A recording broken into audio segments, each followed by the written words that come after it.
Making a pair of high-quality Blacksmith tongs has never been so easy. George Witzke of Witzke Ironworks shows us how in an uncomplicated way that you can remember at the forge. Hi everyone, and welcome to the first Arizona Artists Blacksmith Association YouTube demonstration. I'm Steve Miller, the first Vice President of AABA. With COVID-19 running wild, we've had to cancel our 2020 demonstrations to this point. Rather than cancel another one, we've decided to make them virtual and keep AABA running. Of course, when this is over, we'll start up the in-person demos again and catch up on all the camaraderie we're missing out on. We may even continue to post the demos on YouTube. Please let us know how you like this format in the comments section. I'll do my best to get you answers from George, except for the one of the questions his wife April asked, who, by the way, did an excellent job filming for us. Thumbs up for April. Don't forget to click the subscribe button so you won't miss the next one. We would appreciate a donation to help defray the cost of the demonstration. You can click on the link below to donate. So let's get to the forge and see what George Witzke's method for making tongs. Good morning. Welcome to Kanab, Utah. I'm George Witzke. This is my shop.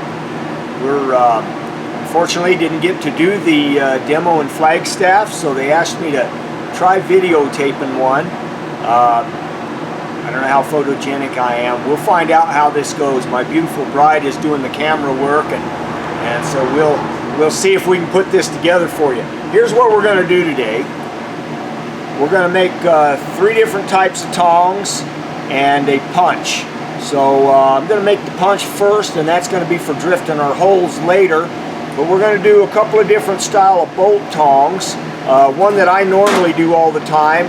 Another one I seen Joey Van der Steeg doing, and I thought it was kind of cool, different way of doing it. So I'm going to do it too. And then we're going to do a box job.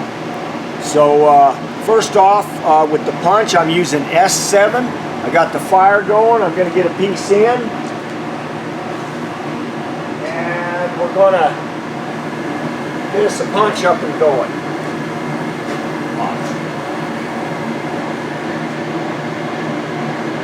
So this is kind of a view of my shop, such as it is. It's a bit of a cluster. I got a lot of things going on at once, but I teach classes geared towards the tourists in our area. So I have 6 forging stations here, generally short-term stuff. Still doing production work, and also doing plasma cut stuff, doing signs and things like that.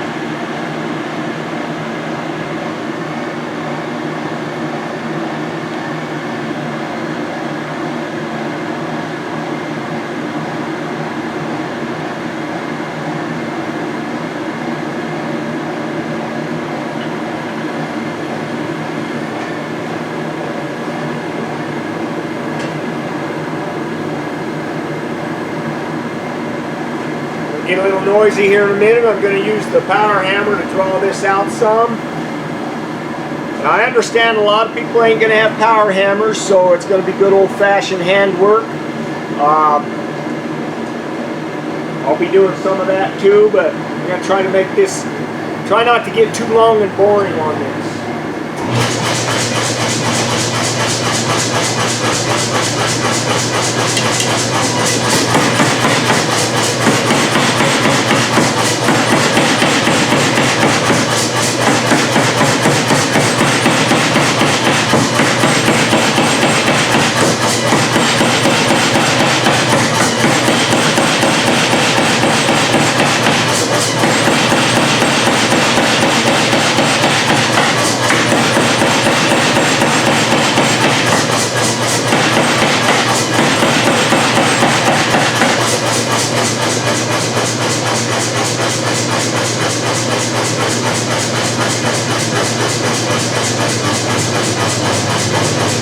Any questions, y'all feel free just to shout them out, okay?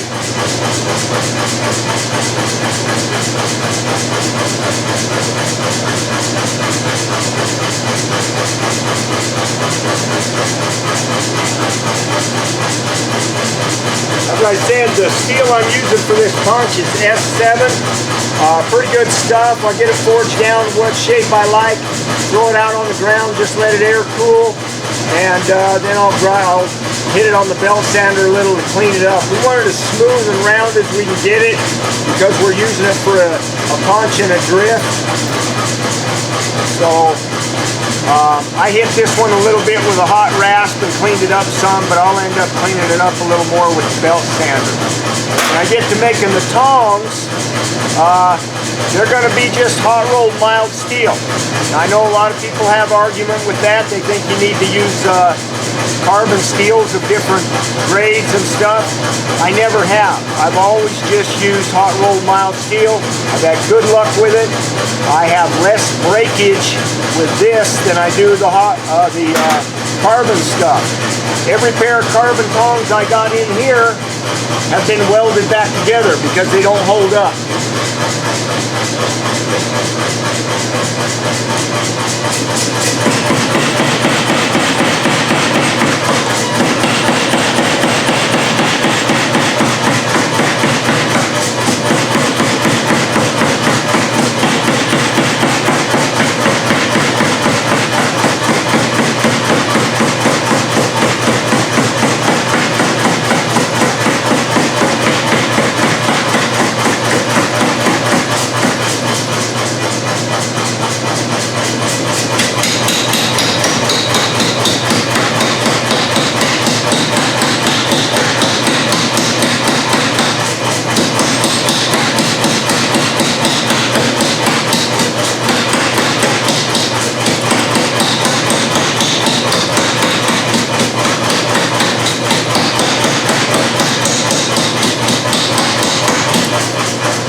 What did you just do there?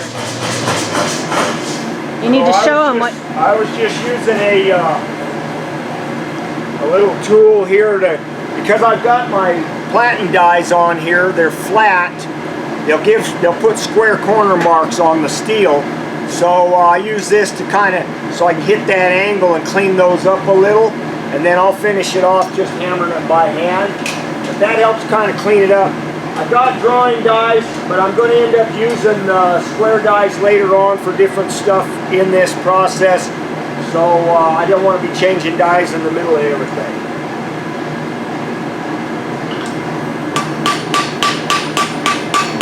So right now I'm going to kind of get this down to about a 1/4 inch point, maybe a little more. What I need is a 3/8 inch punch because I'm punching my holes at the 3/8 to use 3/8 rivets. So I want to make sure I can drift that hole out to a nice 3/8 hole, maybe a hair bigger. You're riveting in hot anyway, so the rivet's going to swell. So I'm just going to kind of clean this up a little, get all the high spots off. Getting pretty nice right now. I'll do one more heat, hot rasp it off a little bit, and just throw it out and let it cool.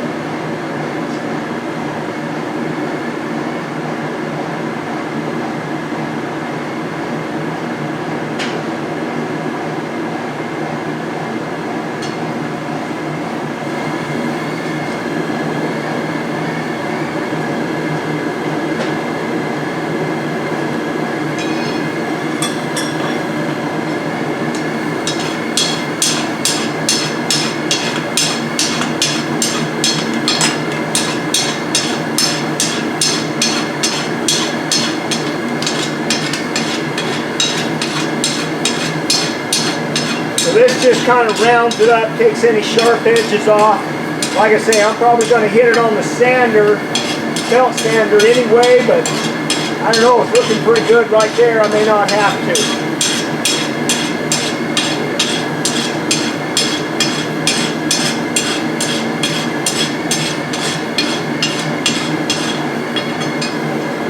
So straight, pretty decent shape. I think I'll just let it go at that. Just toss it off, let it cool. Alright, next step. I'm going to make gonna make this style of box tong or V-bent jaw first. This is the one I usually do. Start out with about 10-inch piece of 1 by 5/16. You can use 1 by 3/8. I like it too, but the 5/16 is plenty thick enough for what we're doing. My measurements, I've already got my marks on here. If you can see them, my little ruler stick here. So I'm about 1 inch off the tip. I'm gonna just come in closer. I'm about 1 inch here, 1.5 inches here. This is gonna be my jaw right in here. It's going to be this jaw line. Alright, this part here will be the bit, and then back here we're at about 3.5 inches. That's the back side of the boss. So this area right here is going to be the boss. This is going to be my jaws. This is going to be my bit. And the rest of this will draw out for reins. Now, if you don't, because I have a power hammer, I just run the whole thing out on the power hammer, easy peasy. I understand a lot of guys don't have a power hammer, they're doing this by hand. If you're doing it by hand, cut your piece about 5 or 6 inches and then make a scarf. I have a piece here somewhere. Make a scarf on it, and then you can weld a piece of 3/8 on and forge that weld in and make your reins out of it. So that's where we're going to start. Like I said, these are already marked. I'm going to get right in. Grab my tongs.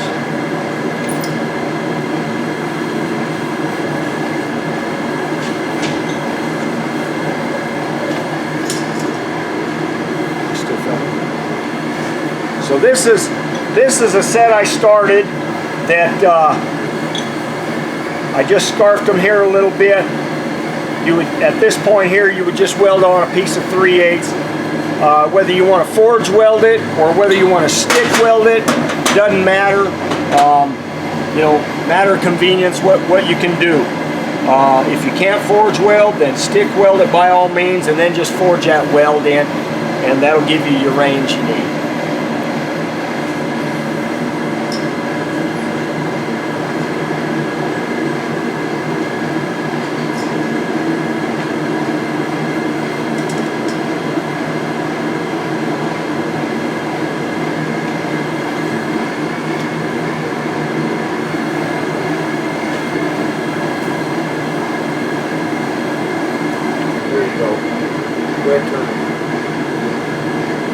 So this here's my shop cat, my guard cat. Her name's Shop Cat or Kitty or whatever, pretty much whatever I want to call her. Anyway, she's usually quite a bit in the way, so she'll be in and out of this thing all day today. Alright, time to go.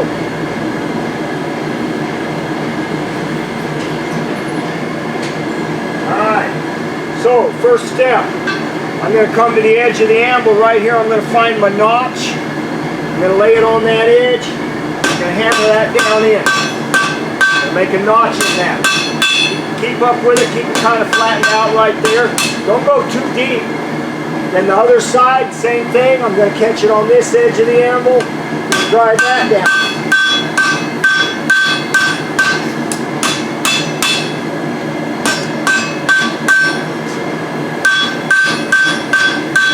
So I'm just kind of working that back and forth on that edge a little to thin that out. Keep up with your thickness here.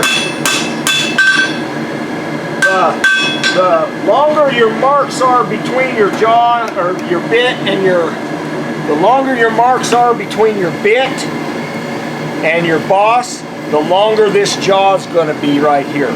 So just depending on how much loop you want in your jaw, keep it short, make it long, whichever you like.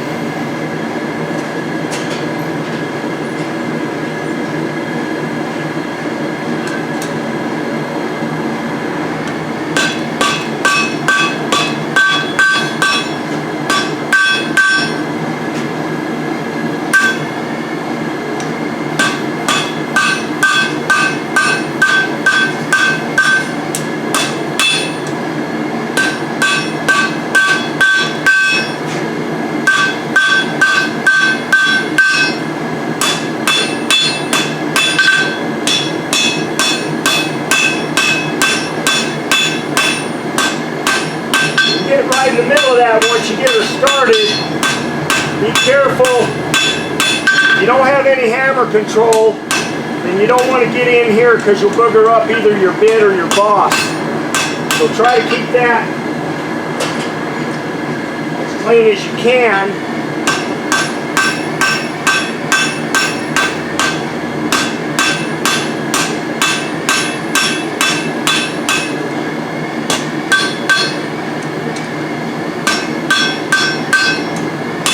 There's a nice little tool, kind of a trick I got that if I need to get in the middle of that, I just made me a block, about a 1-inch piece. I drop it in the hardy. You can anchor it in there if you want. Sometimes it'll just stay. That'll help you get in here so you can finish that out a little bit on the edges. Kind of gives you a little room to hammer, unless you've got some other blocking that you can get in, maybe a hardy of some kind that you can get in there and not have to be on an angle here. That'll help you get this a little more level all the way across. Keep your thickness. Watch where you're at this way, so you keep your thickness the same as the rest of your stock. And then whatever you think you want in here for thickness. Leave this end by the boss a little thicker so that you have some strength in this jaw area. Here's the thing, once you start bending stuff and tweaking it around by that boss, you're going to end up thinning it out a little more anyway. So leave it a little heavy there.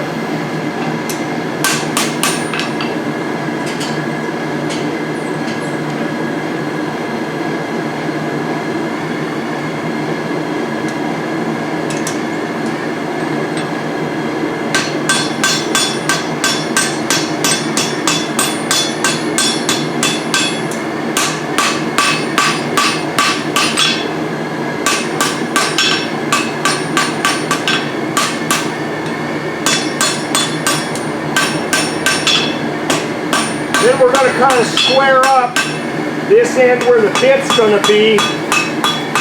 Just want to kind of make that square that a little bit. You can even thin it out just a little height-wise this way.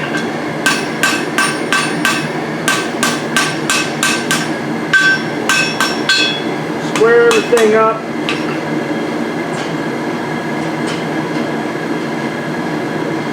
Then this thing.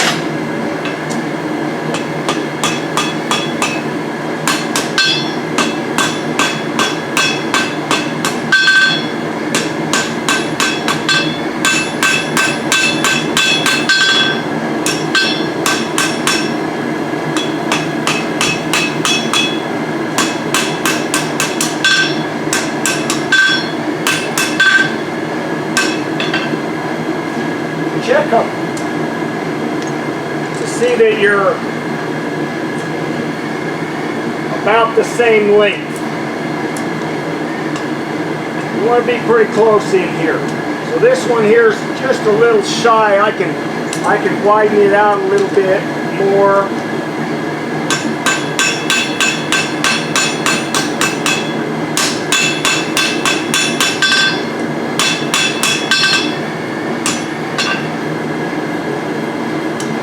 A little.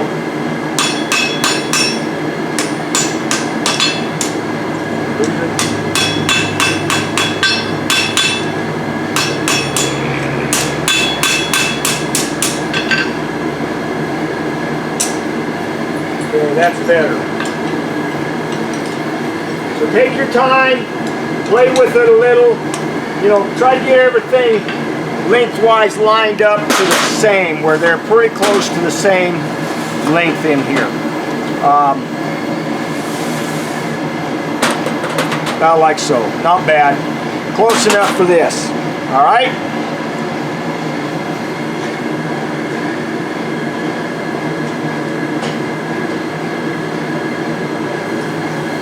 It's important to try to keep everything even and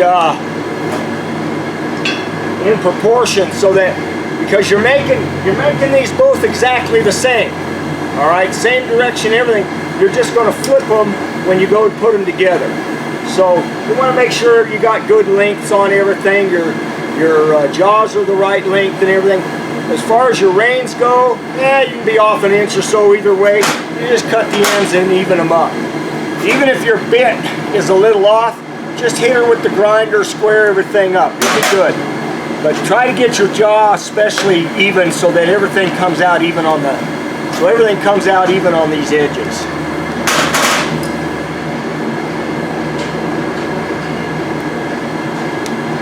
I'm going to get on the boss part of it next. Same thing, I'm just going to go to the edge of the anvil.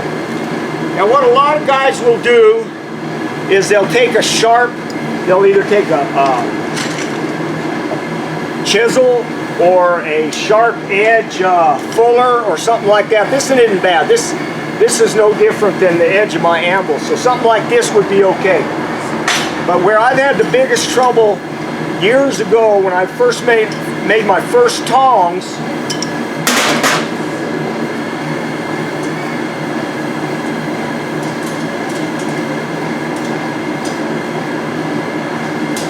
I can find it there.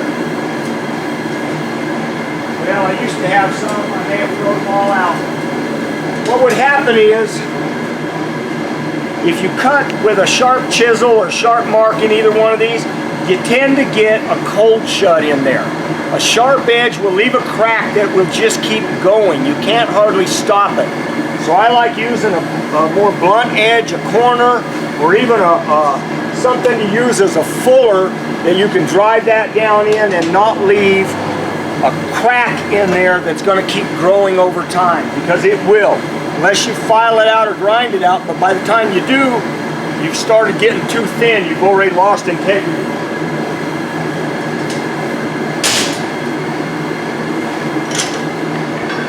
Alright, so same thing, I'm going to my mark right here for the back side of the boss. I'm going to go to this side of the anvil because I want that notch in here going that way. Let's work that back a little bit towards where that rain's going to be. Same thing as you did in the front of this, leave this heavy back here. Don't get too thin. Don't even go halfway if you can avoid it. Because as you start drawing all this out, you're going to thin that a little more anyway. So you might as well leave it a little thicker, leave it to start. Now, two things you can do here. You can either leave them corners square on here, or you can come in and just round them up.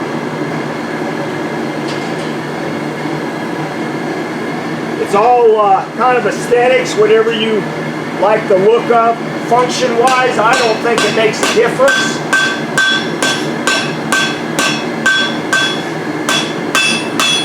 Almost too thin. And what you can do is just go right in here on top like this. Just kind of round that up. Same thing over here. Just get right in here and just round that up. And then make sure you flatten that back out because you're upsetting it and you're leaving an edge. So you just want to clean that up a little.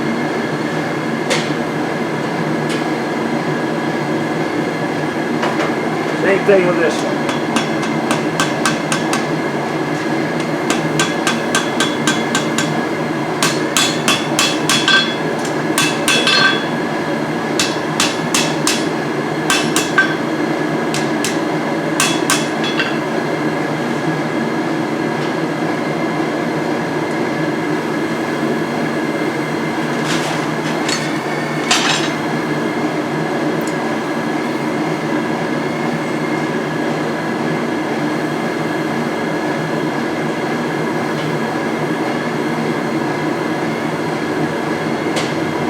Once I get this hot, I'm just going to kind of knock this back in here. I'm using a rounded part on my anvil so that I don't leave a notch anywhere. I'm just going to kind of clean this up a little bit right here.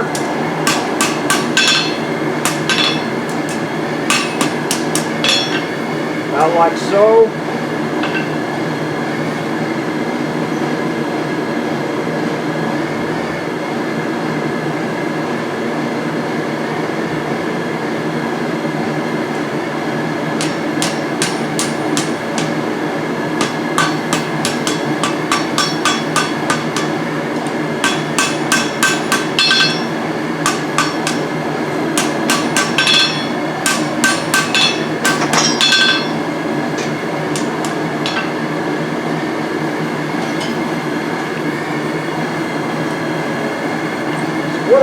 do next, and actually I could have done it before I started that bend. I probably should have. What I'm going to do next is I'm going to take and make the V in my bit. Okay, so I'm going to be cutting this in right in here. I'm going to go to the vise, clamp that in and cut it. Take your time cutting that. Make sure you get it straight right in the middle. This is where I usually screw up. I get in a hurry and I not get it even, and well, you'll see, it'll butterfly all over. So here's what we want to do.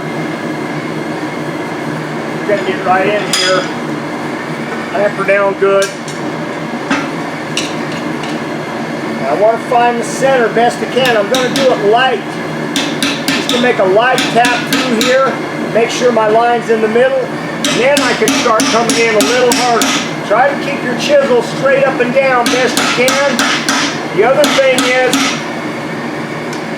when you go to start cutting, you make a cut all the way through, turn your chisel around for the next pass.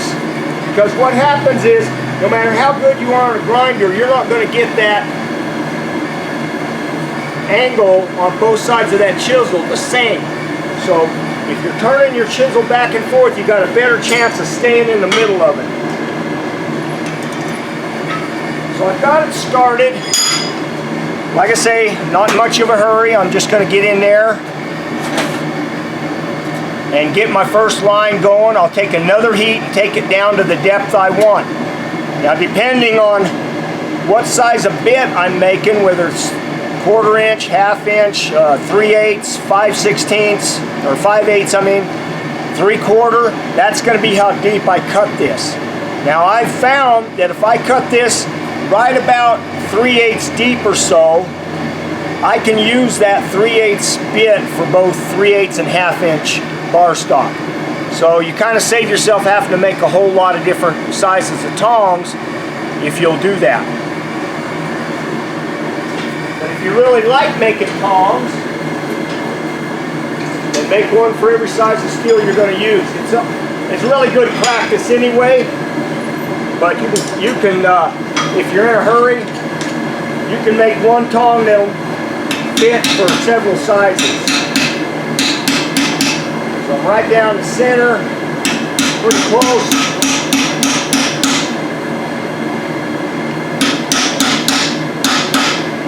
Watch your angle. If it looks like it's rolling one side or the other, angle your chisel a little to square it up.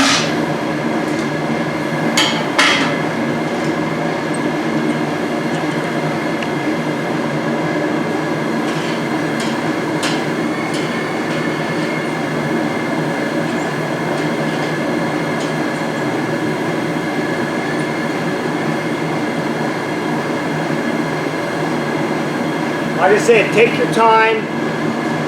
Make sure you get your cut in the center. Take your time cutting her through. Take a couple of heats. Take 2 or 3 heats, whatever you need. At this point, it beats. If you screw that bit up, you've already spent a lot of time hammering something out. So take your time to get the bit right, so you won't have wasted all that other effort.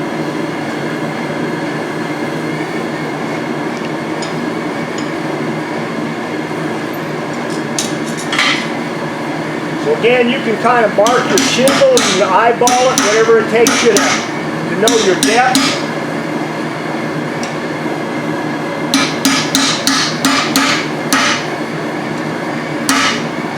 I'm going to put about there. I'm probably close to 3/8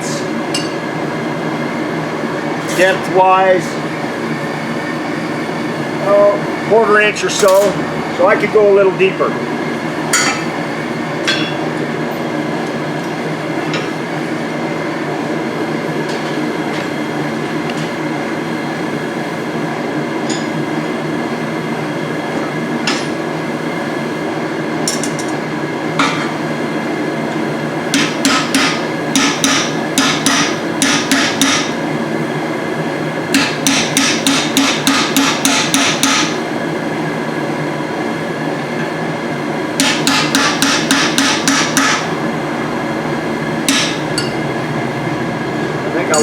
that one.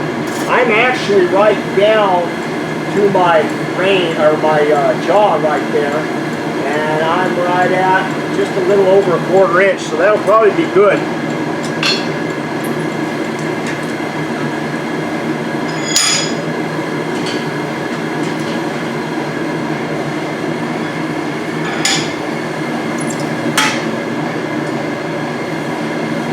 I'm just going to take that one right down there too. Try to get her even all the way across the bottom.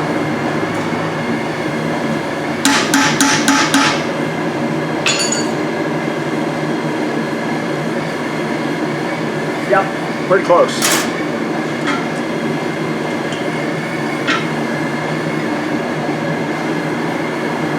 I like to use the term good enough. And I had a class last week, and a woman was hammering, and she was working hard to get what she was doing. And she says, "What do you think?" And I look at it and say, "Good enough."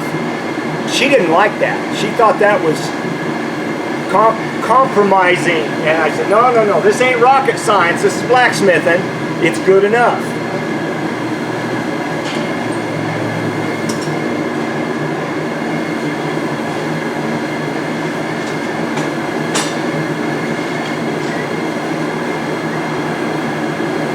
Alright, so what I like to do when I make the bit,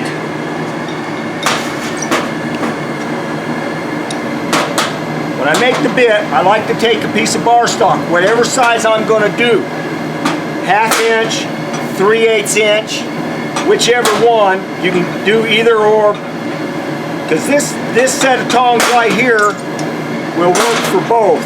This will handle a 1/2 inch just fine. And it'll also handle 3/8. So either one of those will work. This in here will give you a little more coverage, but you're going to get, it's all going to depend on the depth of your cut anyway.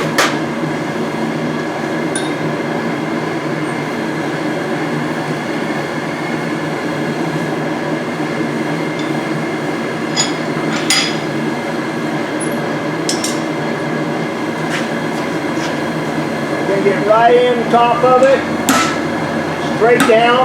Now watch how these are flaring. Watch how that's flaring. If that's not getting level, if one side's more than the other, put it in at an angle and tap it over that direction. You can manipulate that to get that in the middle. Pretty close. Or as they say, good enough.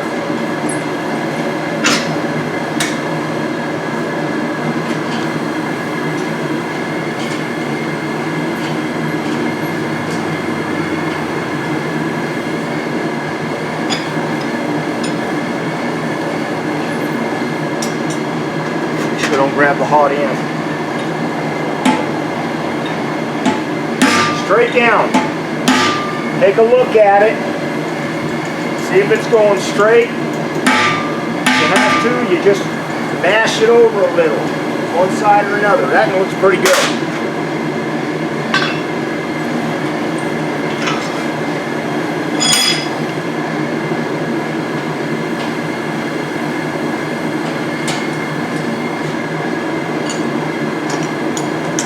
Any questions? Any answers? All right, we'll move on then.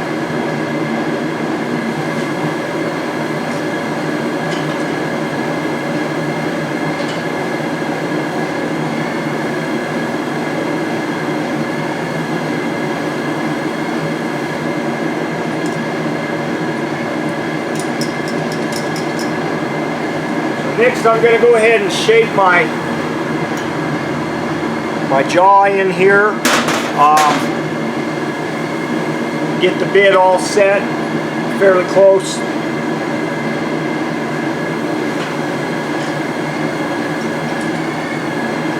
And all I'm going to do for that is just come around here. I'm actually going to cool that bit just a little bit so I can kind of lay it back. Then I want to come in, I'm just going to roll this whole thing over. This is where I want to make sure I had enough of a angle down here where this runs in, so that as I pull this over the edge here, you can tap it off the backside there a little bit. We're going to round that up a little, and we'll make more of an adjustment. We'll make more of an adjustment on this later when we go to after we put everything together and adjust our jaws. We're just kind of getting this started around. We'll leave it there a minute.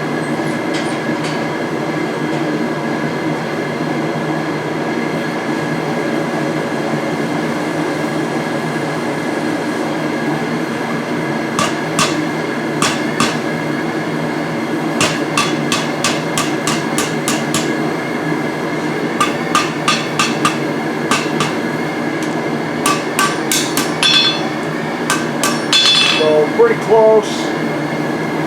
close fit for both of them. We'll switch her around and get my reins out of the way, and then we'll punch a hole.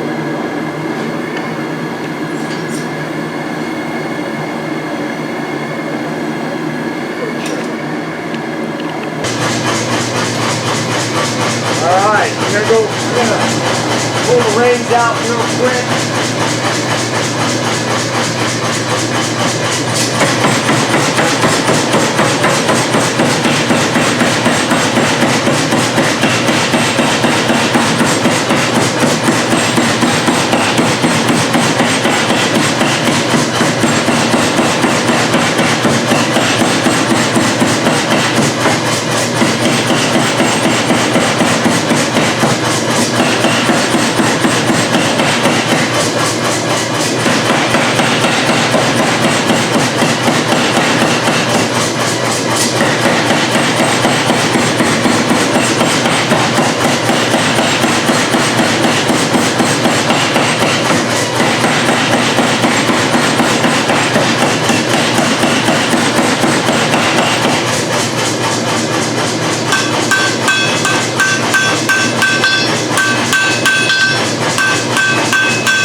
Here's a little jig, a little spring switch I made that I can put on, and it'll just round up them reins a little bit. So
straightened them up pretty nice.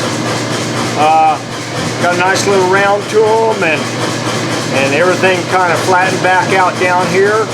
So we're in good shape there. Make sure they're straight. We're in good shape. Move off.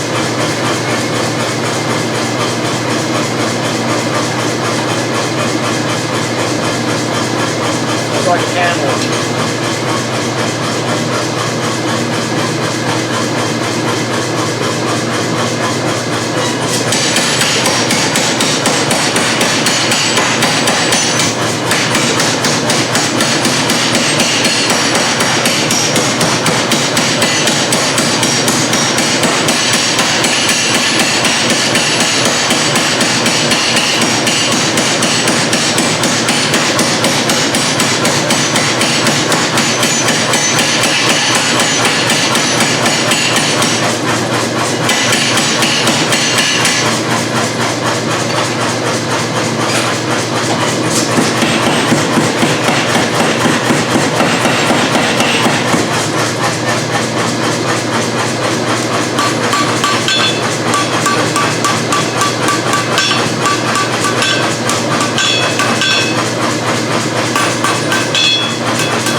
Straighten them up.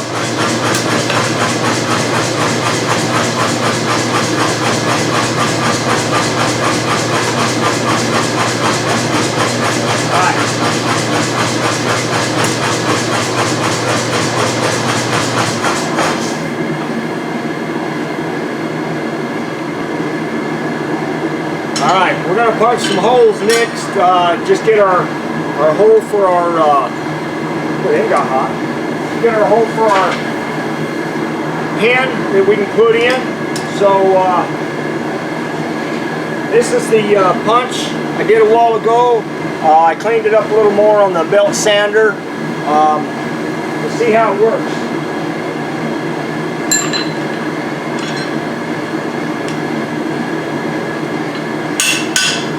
I'm just going to eyeball center. A lot of times guys will find center while it's cold and put a punch mark, but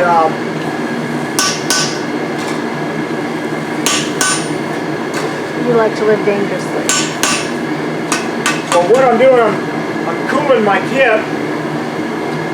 Somebody will probably comment you ain't supposed to cool S7 in water, and I probably ain't supposed to, but it's working. I got my punch down. I got my hole down to where you can see the black mark right there. That bullseye, that's what we're aiming for. I want to keep it out. I'm not going to reheat because I want to shear that hole, so I'm going to get dead center of that hole.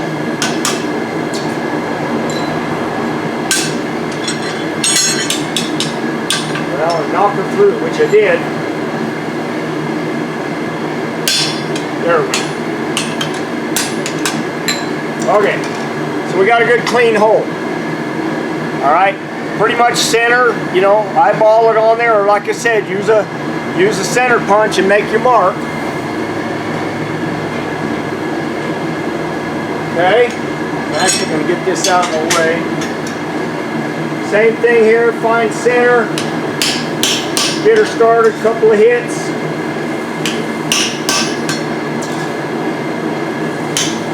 Rotate your punch as you're punching that hole.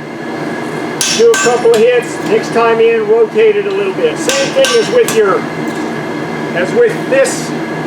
You can't grind it perfect, so you're going to have a little oval or egg shape maybe. All right. So I got my hole where I want it. There's my bullseye. Went all the way through nice and clean.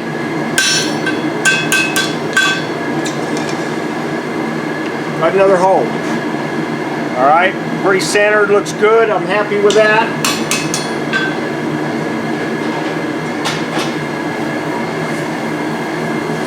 The heat's really walking up on them rays, so I'll cool those off again. So here's what you're looking for when you punch a hole.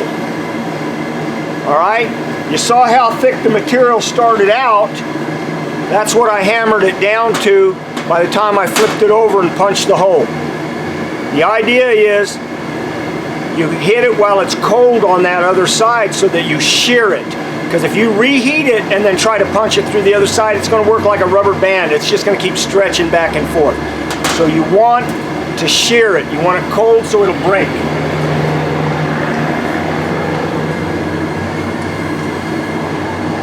And look at this. The punch held up nice. No flaring, no burr, no nothing on it. That's really nice. Now normally, for years, 20 years or better, I've been using sucker rod for my punches and chisels. It works good, but after about 2 pair of tongs, I got to dress this edge because it starts to mushroom. So, you know, cutting 4 holes maybe, and I'm dressing this. This one here hadn't even started to stress, so I think I'm going to start moving all my tools to this S7. All right, so I want to widen my hole. I'm going to put it in here on the Pritchell hole, and I'm going to move it around. Don't just hammer it in one spot, move it around the edges, and it'll help that hole stay even and you won't get a big pucker. If you try to hammer it through a big hole, dead center, you'll pucker that whole thing down in there. We don't want to do that. So, probably one more. This is what I got a piece of 3/8, and that's what I want. I'm almost there. I'll do one more heat.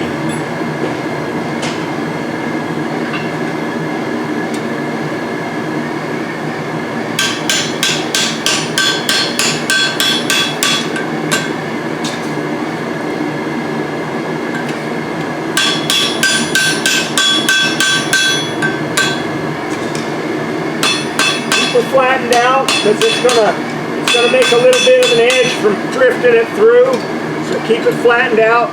Make sure you go through both sides because you're at a taper. If you only hammer through one side with a taper, you're going to have Where are you? Where are you? You're too. Where am I? There you are. She can't find me. Because of that taper, you have to do both sides to make the hole even.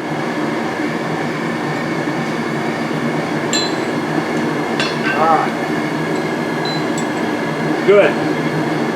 It's a little loose, that's okay. When I put my rivet in, it'll swell.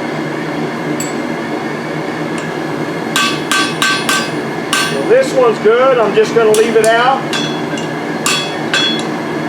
Ready to go. Matter of fact, I'm just going to cool it.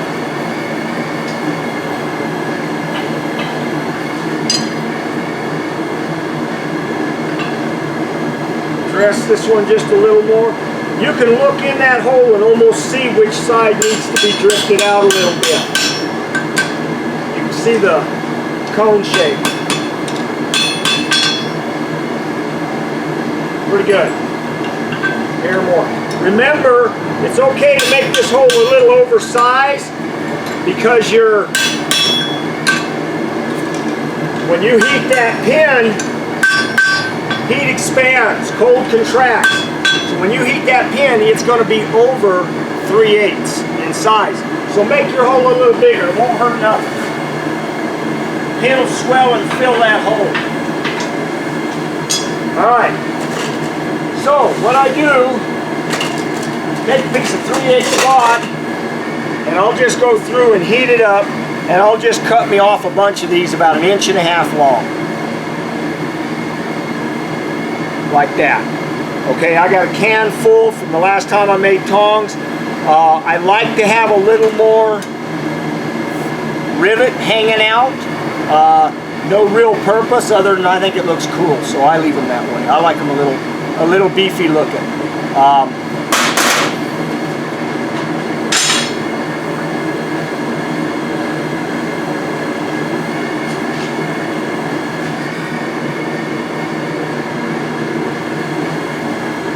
Going to heat that rivet up. So when I lay these tongs out,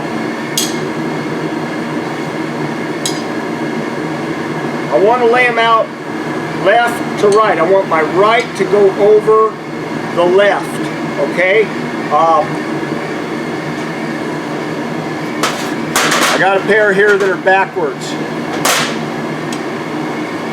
These are what they call backwards tongs, for whatever, I don't know. Right-handed, left-handed. These are how they should be, all right? Why? I don't know. It's just tradition. I always tell people when they ask why it's left over right like that, I said because that's how Tubal-Cain did it. Now Tubal-Cain was Noah's brother, and it says in Genesis that he was a forger of iron and bronze implements. So that's how Tubal-Cain did it. Good enough for him. That's how we're going to do it.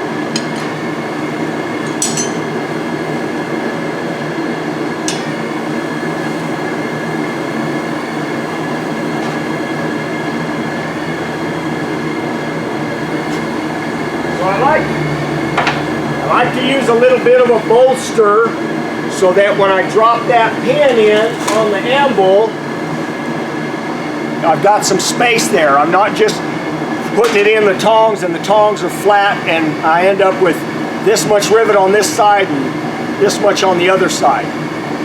So I use a bolster. This bolster happens to be about 3/8 thick. So that's going to be just about right.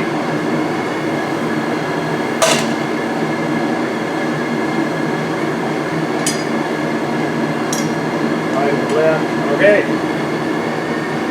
Pop in. Put it in the hole. This one over the top. Make sure they come together, because if you try to hammer them, set that rivet with a gap between, then you're going to end up with a gap between forever, because you'll never get that closed up. Flip it over, work this side. Good, I'm tight, flip it over. So I just work these down kind of in a, I'm rounding around it. Just to set the rivet.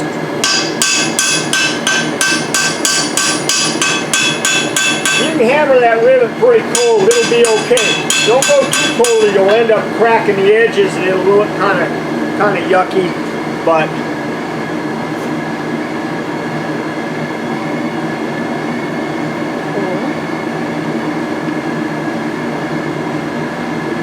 alright, got it? Okay, so now what we need to do is heat this whole thing up so we can adjust the bit and the jaws the way we want them. And also we need to loosen this up, of course.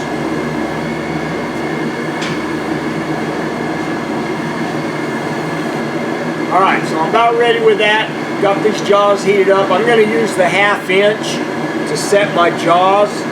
My bit, and I'll just lay it over here so I can get at it. I'll use the vise. I'll loosen these up, see how easily they loosen. I want to make sure they're lined up. I'm going to just take and tap these down on both sides, even do the reins a little bit there. And that kind of brings everything more in line. Get a better straight line on this. Little adjusting here, maybe tweak this around. Make sure those are pretty close to being square. Sometimes you got to kind of do a little finessing. Take your time, get everything straight and right with the world before you go too much farther, so that you can make these work right. So I'm going to do one more heat real quick, then I'm going to grab this piece of 1/2 inch. I'm going to go to the vise, and I'm just going to reach in and squeeze the whole set together, and that will kind of allow me time to move around here and square things up. I think I'm going to change vices real quick.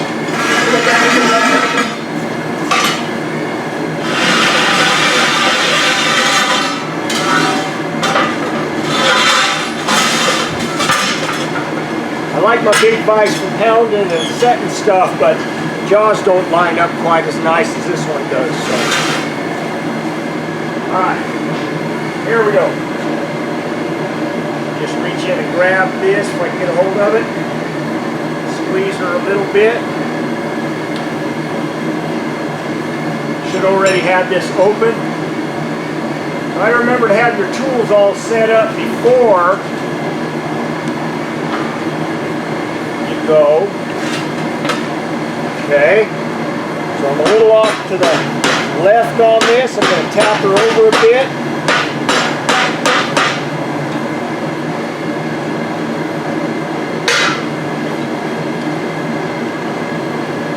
So that set my jaw better.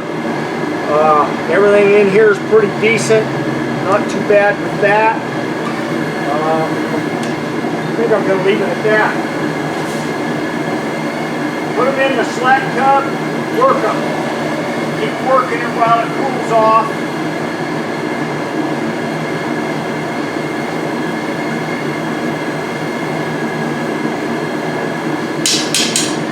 Okay, so we're pretty good.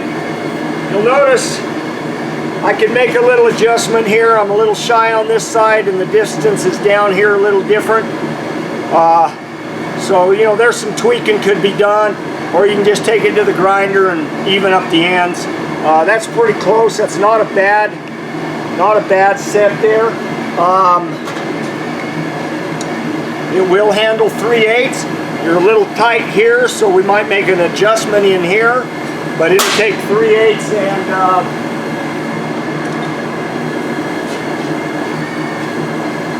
½ inch. Always make sure you cool stuff off, because that was hot from holding that a minute ago. So that's a good ½ inch grip, and it will handle the 3/8 too. All right, so that's one way of doing them. I could heat this up and kind of tweak and pound, and I'll straighten those up a little bit later. I'm going to move on to the next set here, which is a little bit, as you can tell, a little bit different shape. And a few different steps on how to get that. So what I start with there,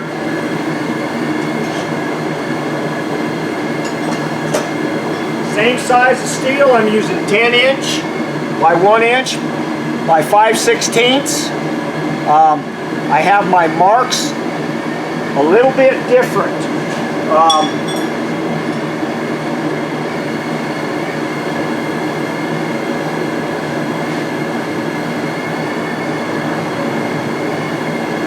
Go. Got the wrong ones. All right, these marks are a little different. Go ahead and cut it. All right, so hopefully I got this worked out. I grabbed the wrong tong blanks a minute ago. So this is this style of tong here. It's a little bit different markings and stuff. I've got a 1 inch. 2½ inch, and then 3½ inch. This is going to be the boss. This is going to be the jaw. This is going to be the bit. So a little bit different setup. I'm going to punch mark these real quick, get them in the fire, and we'll do it.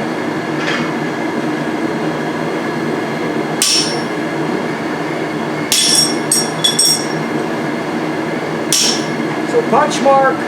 Notice I'm marking these out on the edge.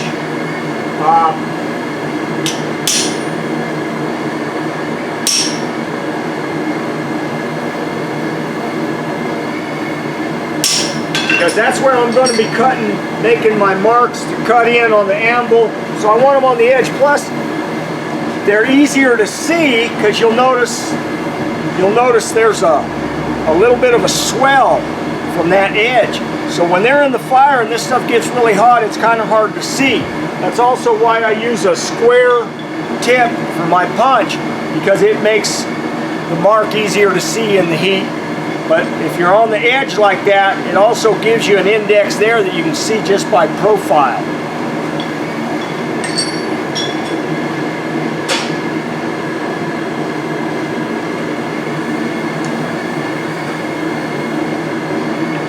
So on to the next one. We're going to be doing this one right here. Got the steel hot. Take thing. Again, the marks. Look at how they stand out on that edge. You can see those really good that way. All right, same thing. Start with that edge. Hammer that down to get your bit separated. Then we're going to flip it over and come to this side here. Hammer this down. So I'm still drawing out my jaw. It's just I'm on opposite sides of it. I'm making a Z shape instead of cutting a notch down the center on one side.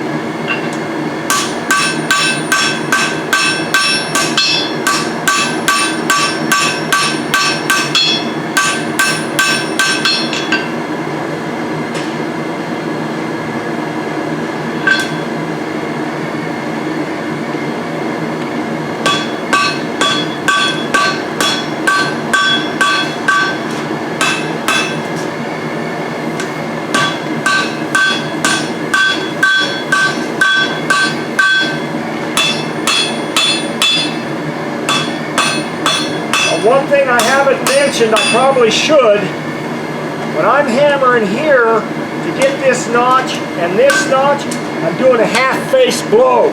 So I'm kind of hitting half on, half off the anvil so that I can push this part down and keep this part notching up in.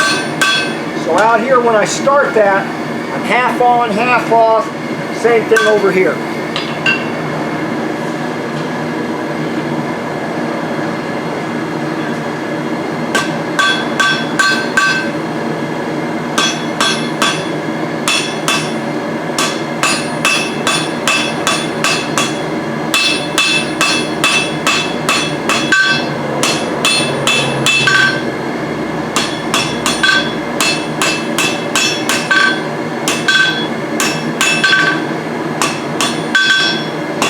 I'm going to dress this end up just a little bit again. I want to square everything up.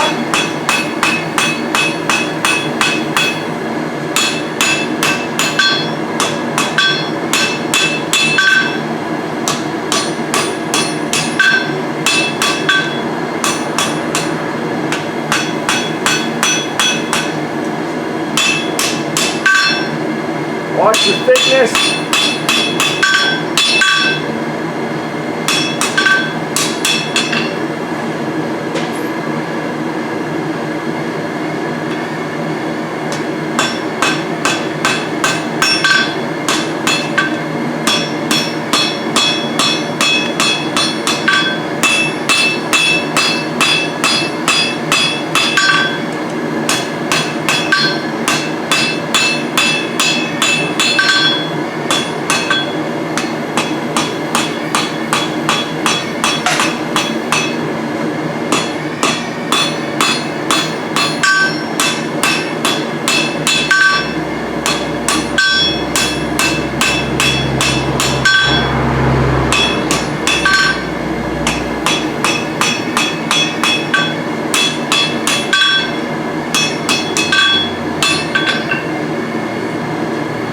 Double check, I'm pretty close.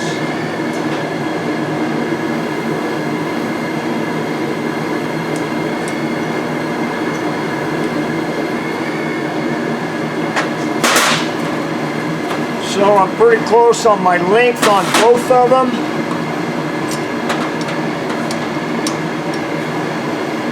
Good enough.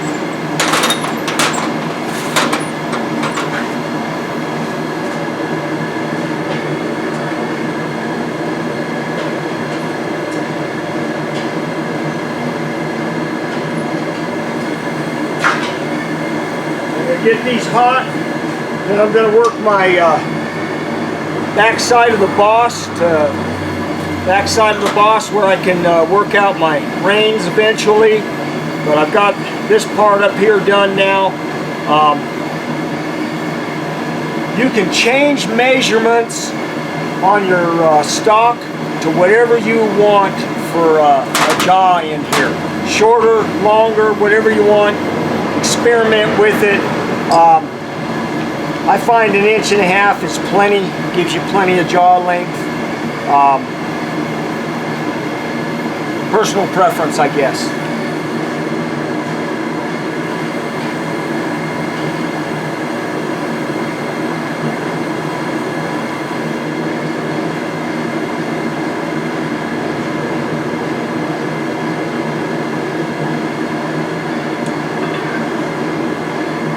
Again, I can see my mark right there. Half face blow, half on, half off, working back up on that edge a little.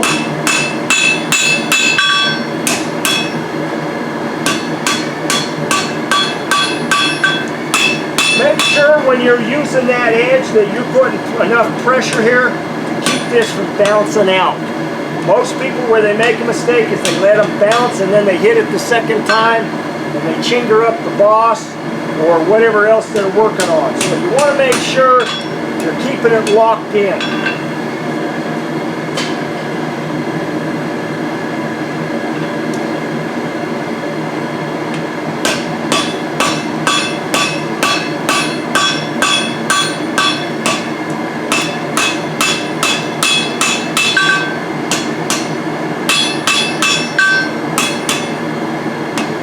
Again, you can round them corners up if you want.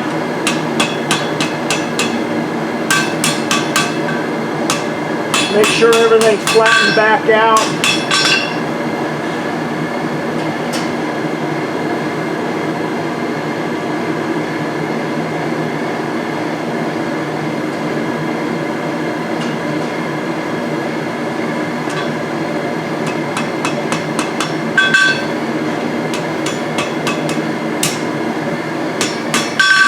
Next, we're going to come right here again to a round spot, rounded edge, and I'm going to hammer this thing down. Now this is why I don't want to go too thin in here, because as I'm doing this, I'm going to be thinning that out a little bit in that, on that edge. So I just want to kind of clean this up right here, push this bugger all the way over, where you got this.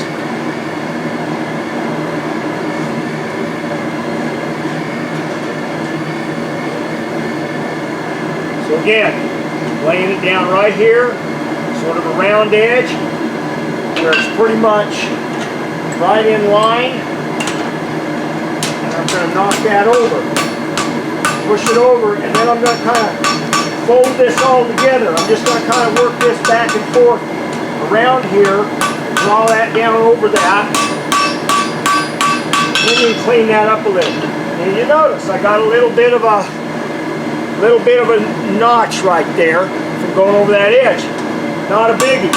Come in and just dress it out. And that's why I like to keep that a little thicker back here to start with, so that when I do that I can clean it up.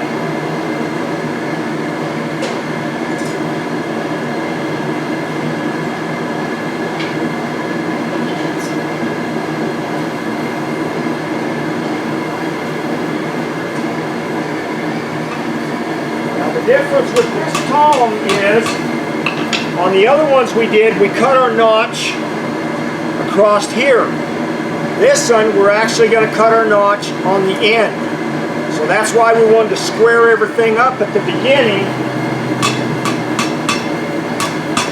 so we can get that around there. Now here's where the wrestling match comes in. Don't want the bit that far out of line with the reins or with the boss. You want that bit to be back here behind it. So we got to take some heat and push that all back.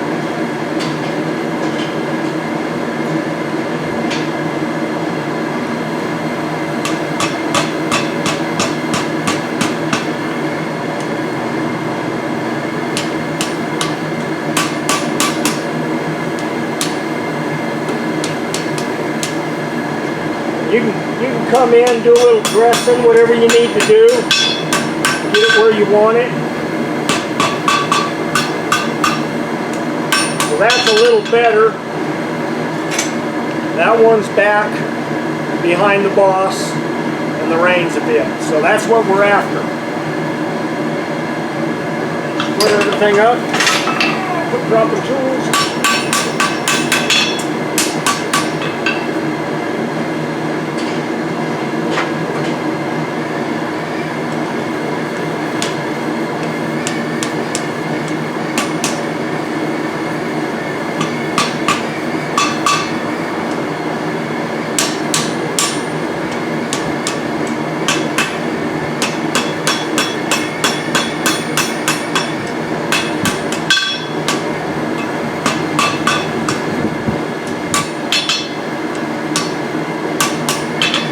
Not bad, it's still a little off.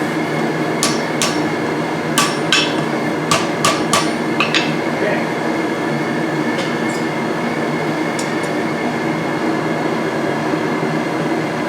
Alright, you caught me wiping my face a minute ago. I know that where you guys are at, most of you down south, it's hot.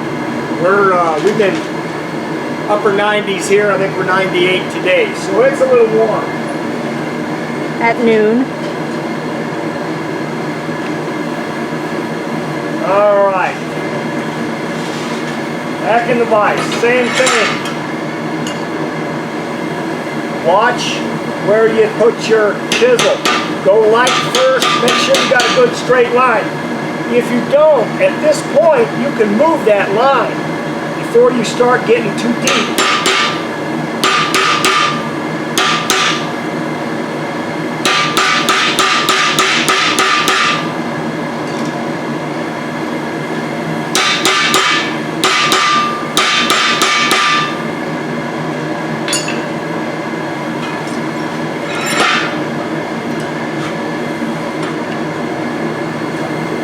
Alright, changing vices. That other one wasn't holding. Back to this digging.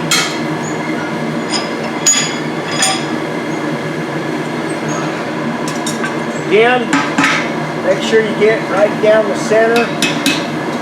Do it light so you see it. A little off on this one, so I'm going to move over just a hair. There we go. Good, I like that.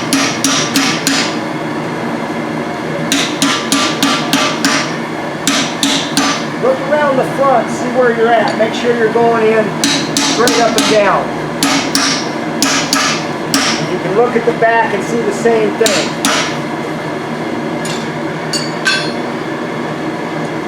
And what you're not seeing here is I got a little quench can over by my anvil, so that's what you're not seeing. I'm keeping my chisel cool.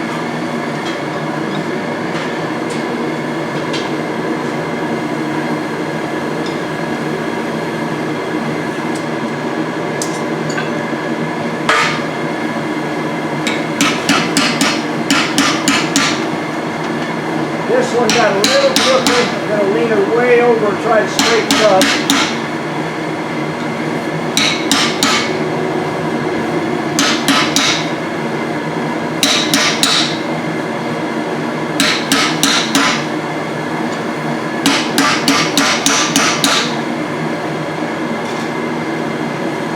And again, get your depth what you think you want. What tool you're going to use. Probably pretty close to where I was on the other one. Yep, just a hair over a quarter. So we're good there.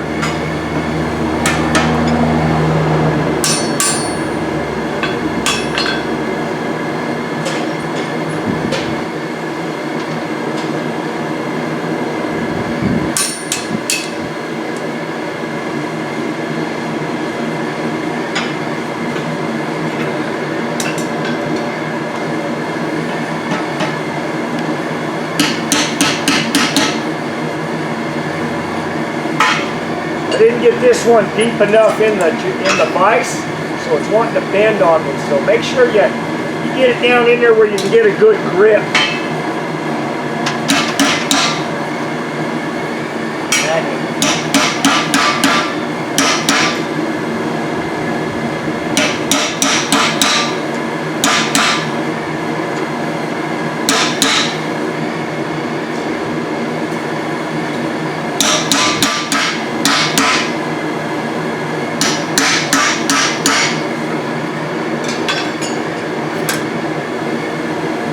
Good.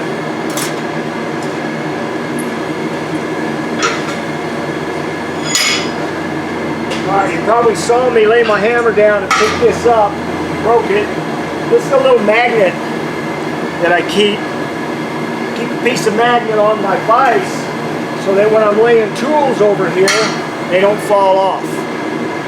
Just one of them little tricks. You keep it there. You can pile up a bunch of different punches and stuff, and they'll all just kind of stick there, and you don't have to worry about them rolling off with your hammer, so they stay put.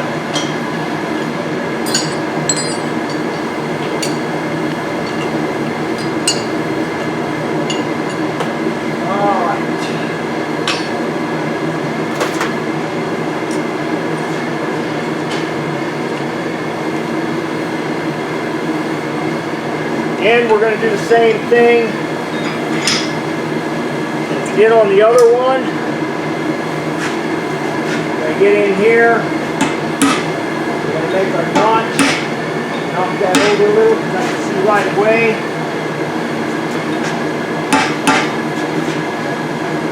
Like that.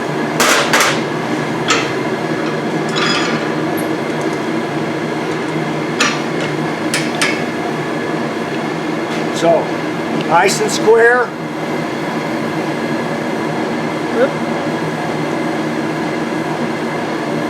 Good. So this side's done. I'm going to flip it around so I can go to the reins.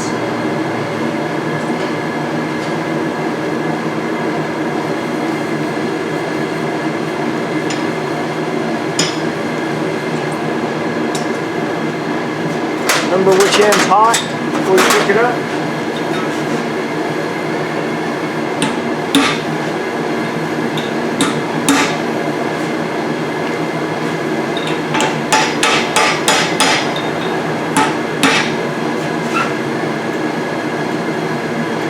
All right, pretty good.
on down and stuff.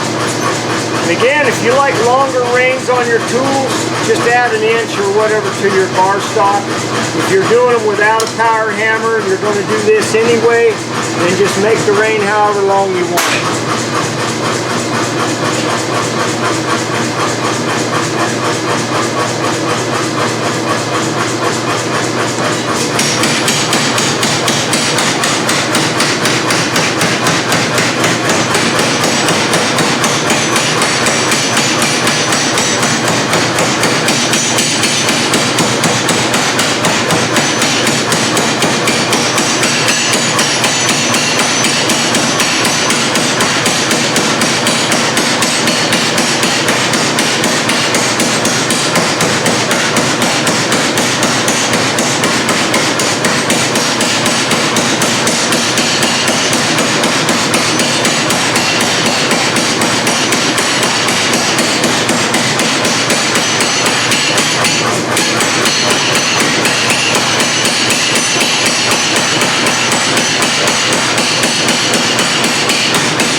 Back to punching holes. We're going to punch the 2 holes for the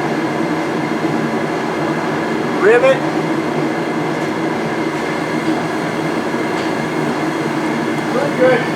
Pretty good shape here as far as everything being even. Not bad. So we'll get our holes punched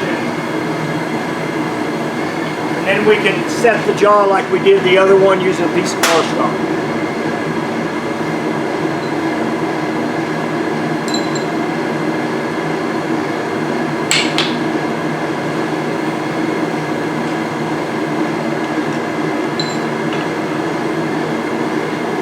Center.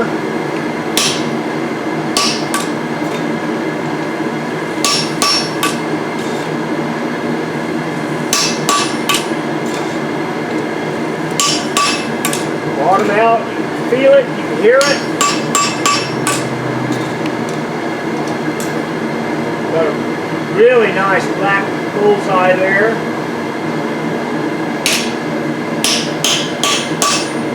There's my biscuit, slug, whatever you want to call it. There's my hole. Pretty well centered.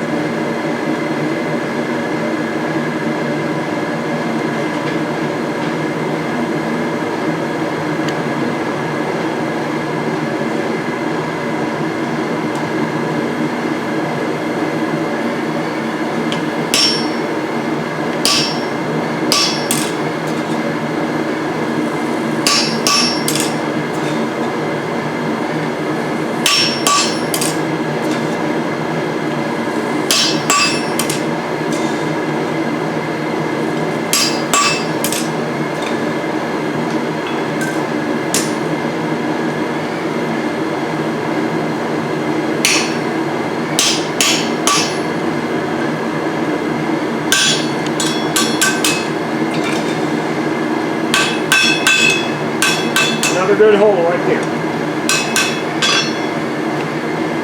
Okay, then we're going to drift it out and fit.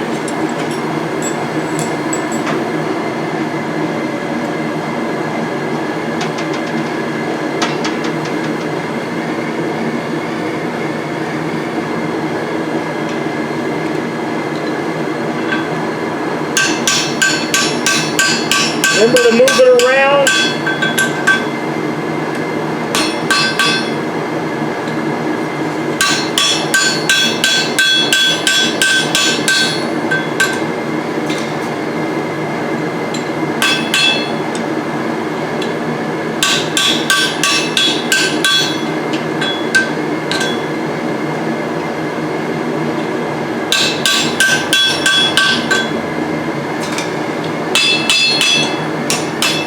everything out good. Get that little lump off of there. Put it close.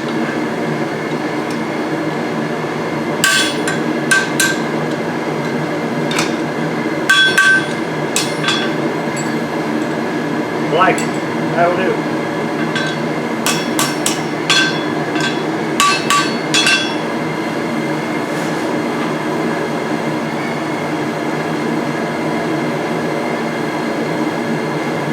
So I cool these. This is probably a no-brainer, but I cool these off before I put the rivet in because I don't want this to be hot and the rivet hot.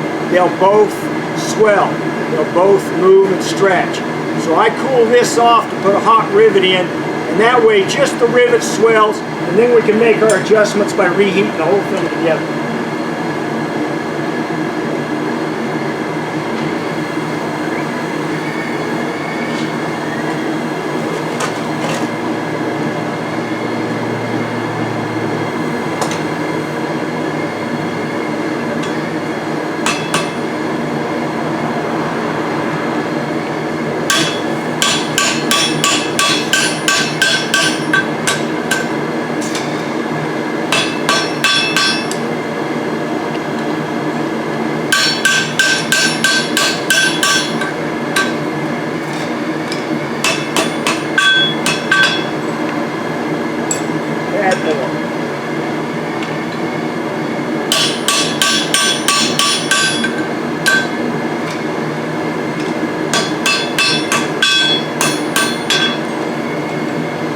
Good.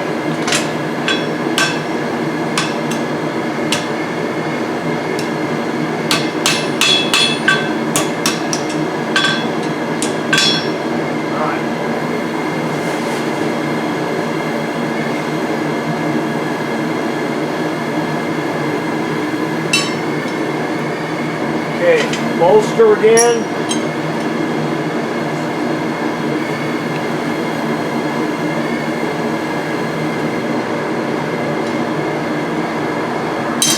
Body over left, left hand, right hand.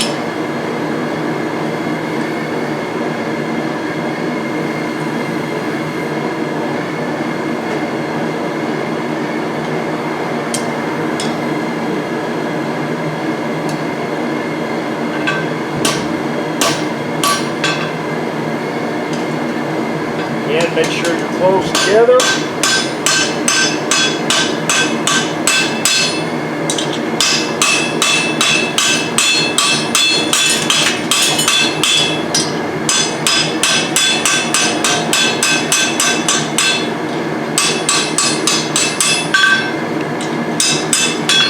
Alright, got her on there,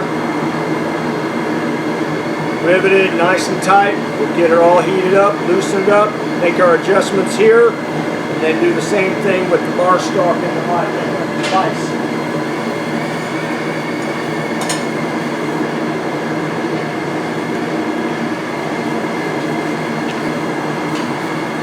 Alright, got her heated back up. I'm going to give myself a little bit of a milk there. Line this stuff out a little bit.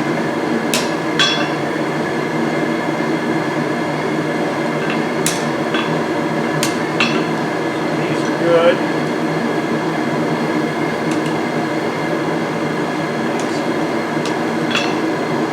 Just kind of tip-tap them around till you see they line up where you want.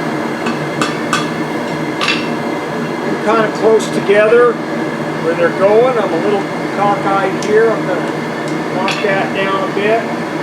So I'm pretty straight on right here. I kind of like the look of that. I'm going to take one more heat. Maybe cool them reins a little bit. Take one more heat right there, and then we'll grab that piece of bar and make our set. Open your vise up, get your tools all ready that you're going to use. Have them laid out where you need them so that you can get to them, you're not hunting for them. Vise is already set pretty close where it's going to be, need to be. Actually,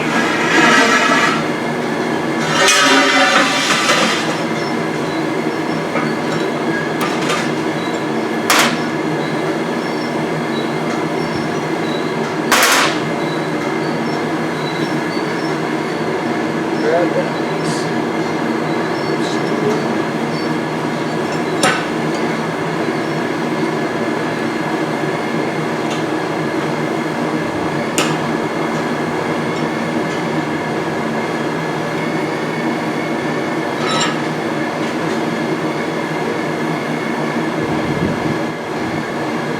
Watch it. At this point, you can tweak your reins a little bit so you get your fit that you want.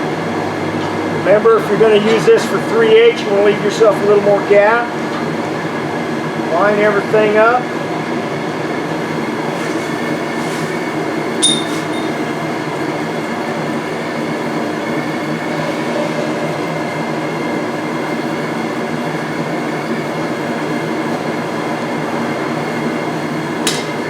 Alright. That'll hold the 3/8.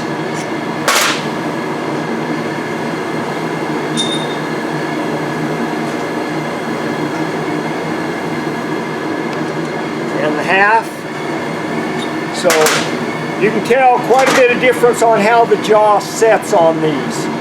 Okay, a lot of it's just going to be what it is you're using it for. These are great for railroad spikes because you can get the head in here behind it. And another nice thing about this is it's a little shorter grip, so you get to the boss, you can back to the boss easier with your steel and not have so much steel in there. These tend to be a little bit longer, as you can see. Just kind of depends on what you're using them for, I think, or what your preference is. So there's those two. We're going to move on to the next one. It's going to be a box jaw, like this. The steel is marked. I got 9-inch steel. I've got 1.5 inches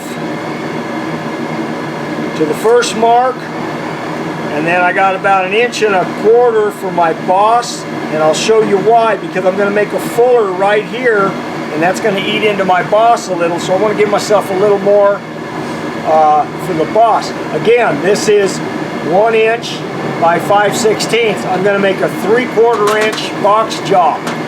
If I want to make a 1-inch box jaw, I would probably go to 3/8 thickness because I can spread this more to get more material for the wider jaw. But we'll just jump on this one here. Punch my marks real quick. Again, I'm out at the edge on both of them.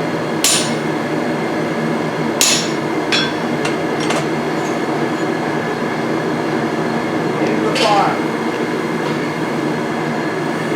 We're going to do this box jaw tong, and so we're going to set up our tools. I'm going to use a hold down, and I'm going to fuller part of this to get this section in here. Where I have this deal in here on both sides, turn it around, I fuller that in, okay? This is probably a piece of 5/8. You can use 1/2 inch. And I go on that first mark. So I'm going to clamp it down here. Now there's 2 ways to fuller. You can put a fullering device on your anvil and hammer into it. You tend to beat out a sway back in it. You get a little saddle in it. I like to lay it flat and beat my fuller into it, and then I get a cleaner notch.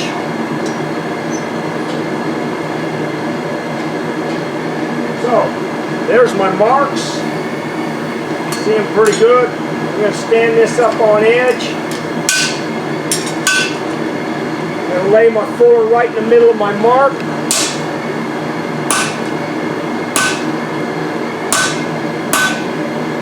I'm going to go down about 1/3 of the way through.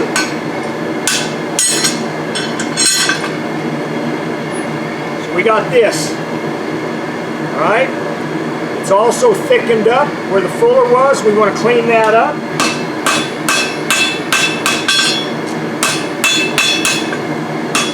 If it doesn't look deep enough, you can always go back in here, take it down just a little more.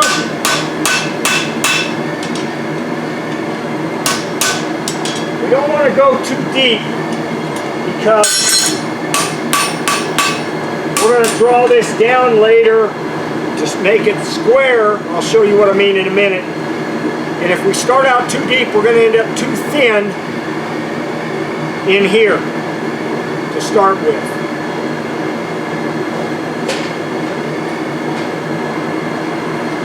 Do it again. This piece is going to be done just the same.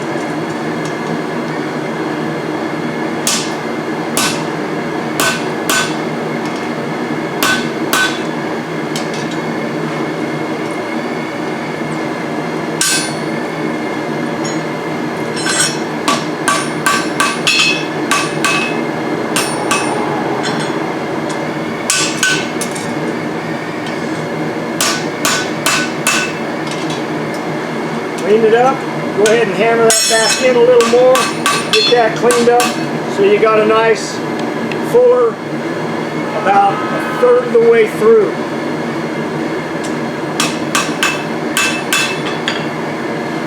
Okay.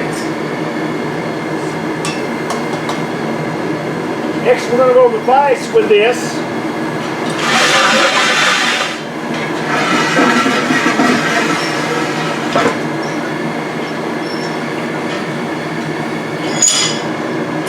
Set up, and I'm going to twist this. So I'm going to pull it in right up to the fuller mark, right about in the center of that fuller mark is where my claw is.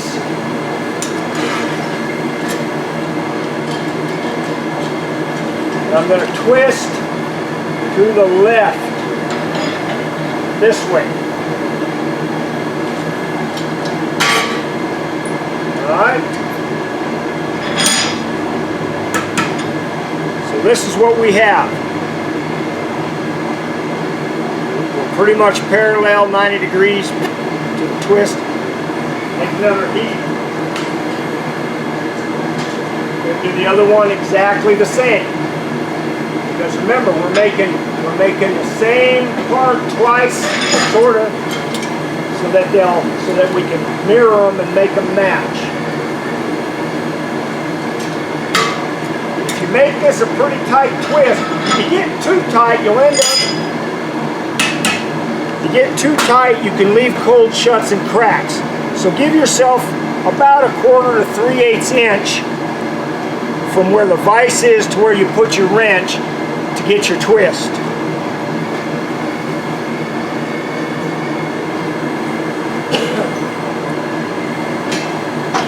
Now, back on the anvil, we're going to clean that twist up, make everything nice and square.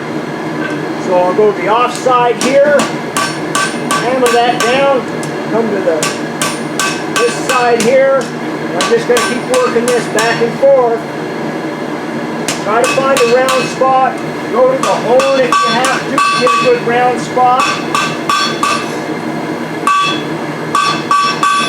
And all you're doing is pressing the corners off that twist. I like the horn. Rotate it back and forth right here. We're going to clean that up a little bit. Square it. You might still have just a little bit of a corner showing. That's not bad. It's not going to hurt anything. You can actually take a file and knock the sharp edge off if you want. It's not bad right there.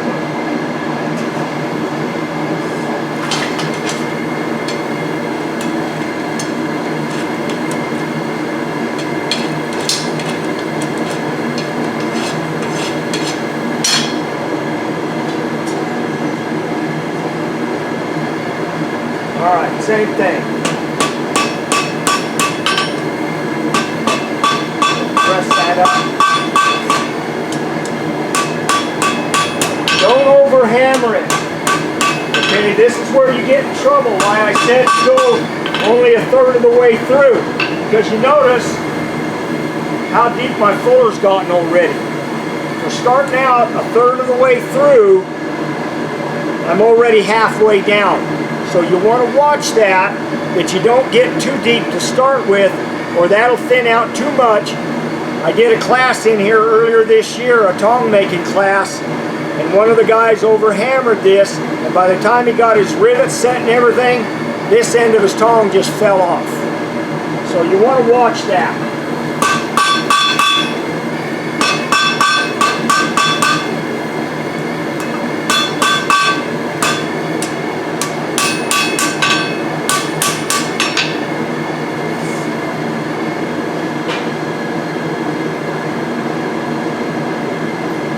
Alright, one of these,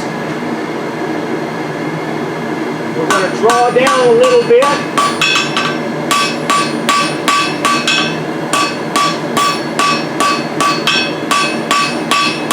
To about 3/4 inch, maybe a little less. Because we're making a 3/4 inch box draw. So this will be the top. The bottom piece, this will be the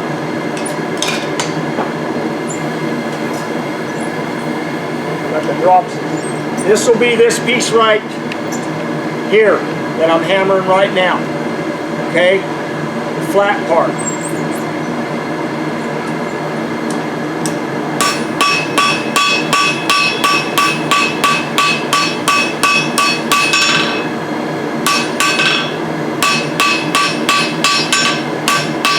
So pretty close, anywhere inside 3/4 inch is going to be good.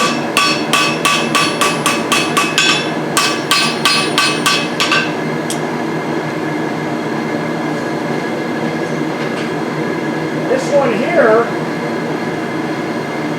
this is going to be the box part. So we need to spread it this way. So we're going to cross paint it. Spread this material this way so we have enough to fold over the sides to make the box. So right away you start right on top using your cross paint. Keep it even, back and forth, up and down. Push some of the material both ways. Pull it this way, push it out this way so you have a little offset.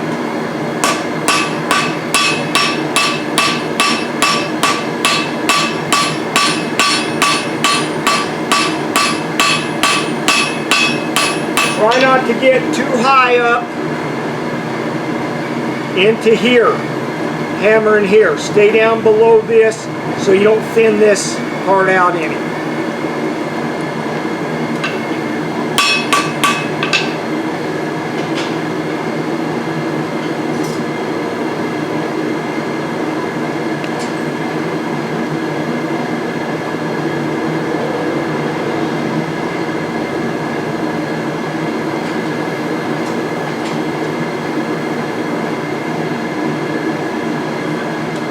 Got our mark for our boss back there. We're going to go ahead and put it started. So I can get my reins ready to go.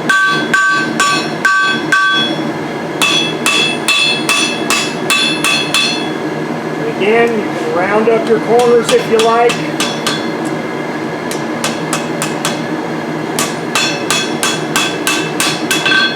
Everything flat and in proportion.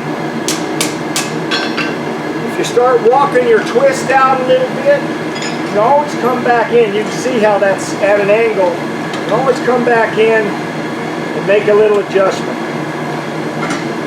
to square things back up. Hot stuff moves. Okay.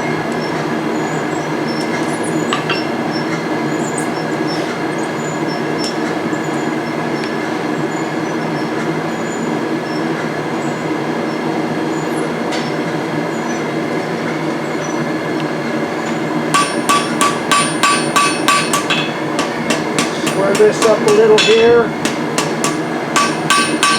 hammer out those cross beam marks.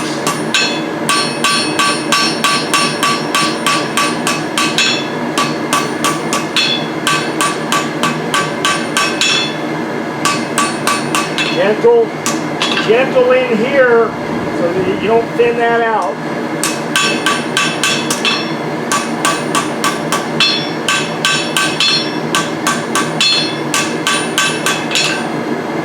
check your width. So I'm 1.5 inches. I got more than enough. I could actually do a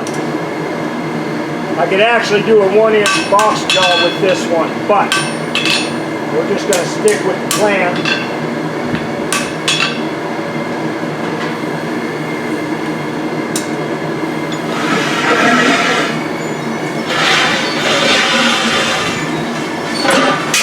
Notice I'm moving vices around a lot.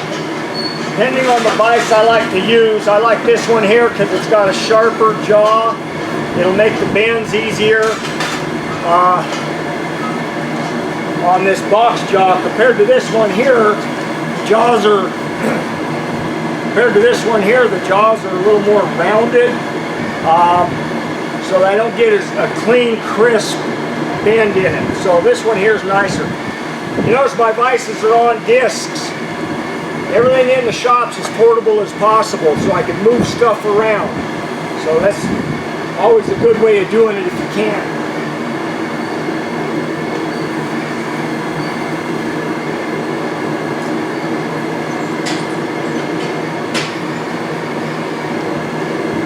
Alrighty. Let's start right here. Clamp her down, myself a little more, right there. And I should have had this tool out and I didn't, so I'm probably going to lose my heat and have to do it again. Here we go.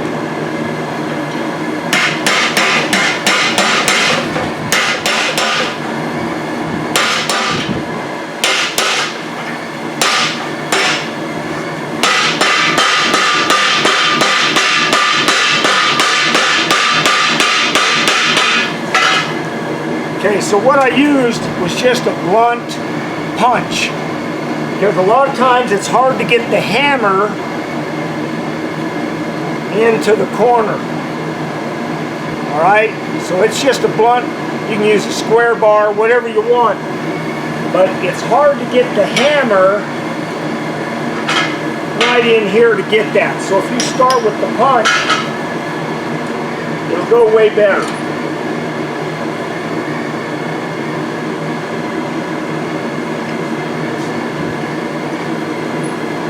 Alright, I'm going to heat the other side.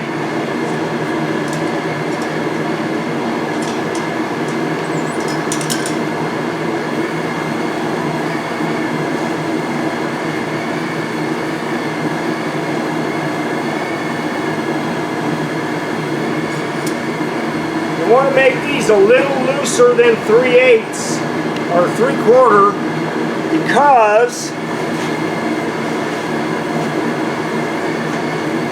find a piece of 3/4 now. Because again, when you heat your stock, you're working with hot material, it expands. So it is going to be a little wider. April made me clean my shop up a little bit. Now I can't find any of my scrap. There it is. Sorry, it's not her fault. So I'll end up using this to set my jaw on this piece, but I also want to check it right now once I bend that corner to see how tight or loose I am.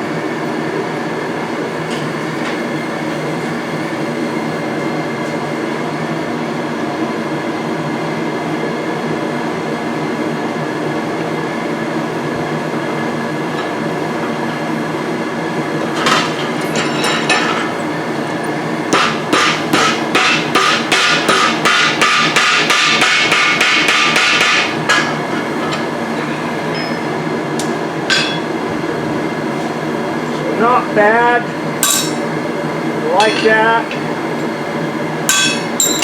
just a little,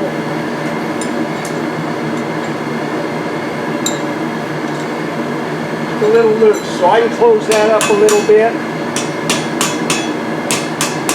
but it'll probably be good with a hot piece of steel.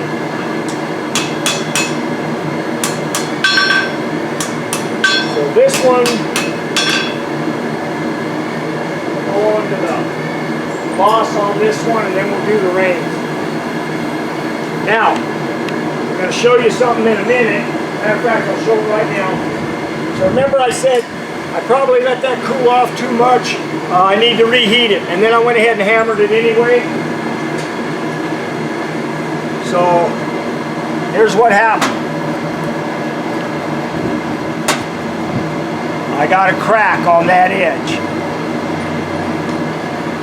So that will have to be redone because that will eventually break through. It's not too bad right now, but I have a feeling it'll fail eventually with a lot of hard use. So again, take your time. I should have pulled it out of the vise, put it back in the forge and reheated it. I didn't. So by example, I showed you what not to do.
Alright, so I took a little break a minute ago and I redid this box jaw because there's no sense in putting together a pair of tongs that wouldn't be serviceable.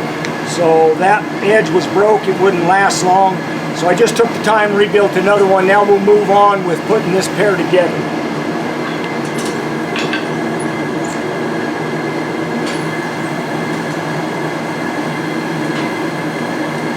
Same thing, we're going to draw out the reins on this in a minute and punch our holes, and we'll do just what we did here. I'll show you how to set the jaw on it and everything, and those will be done.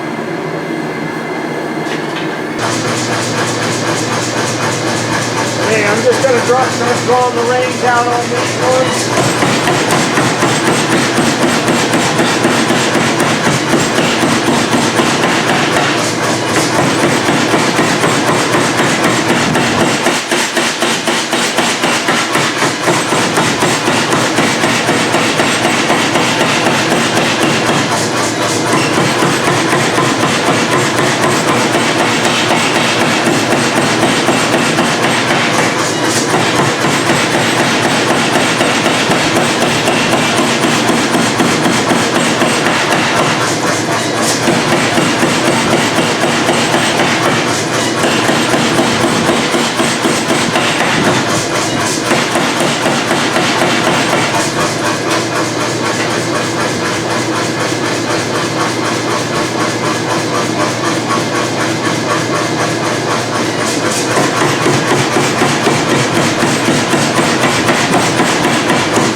This is usually a lot more fun when I got a bunch of people asking questions.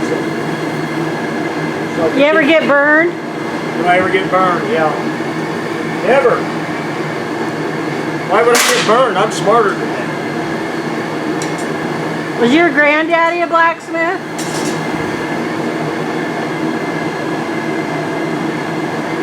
You ever seen that one TV show? You know, where they make swords and knives. No, I didn't know there was such a show. Oh boy, you should see it. You should be on it. So when I have a one-person audience, this is the kind of questions I get. How much do you love your wife? You can't talk about that stuff on TV. God knows we'll probably offend somebody. Her? Oh, I'm sorry. I hope I don't offend nobody with that. All right, we're going to punch some holes. Again, find your center.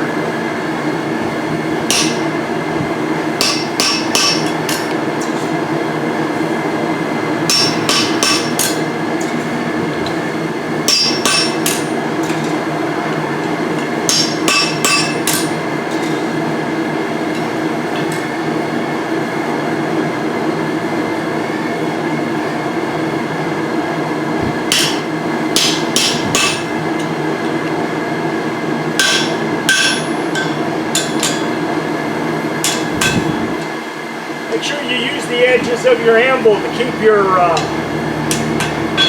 bits and stuff off the edge so you're not bending stuff up.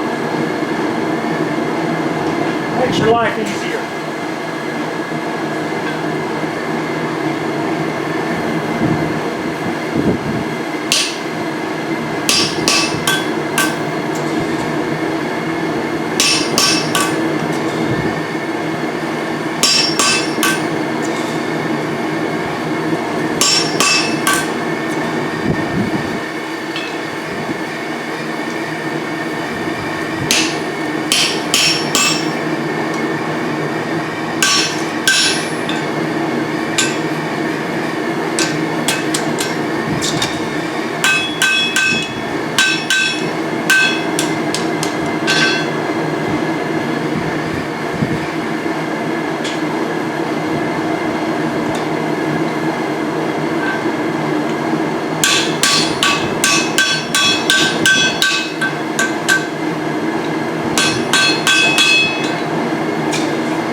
Perfect, just right.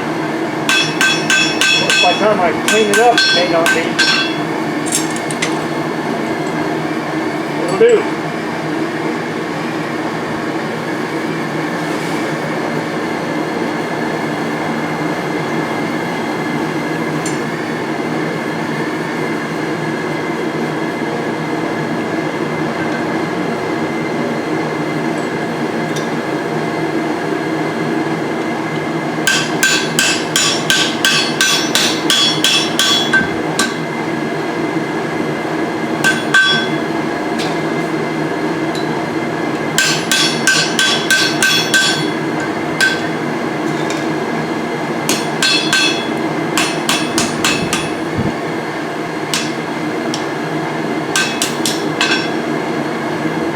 Right. Let's go.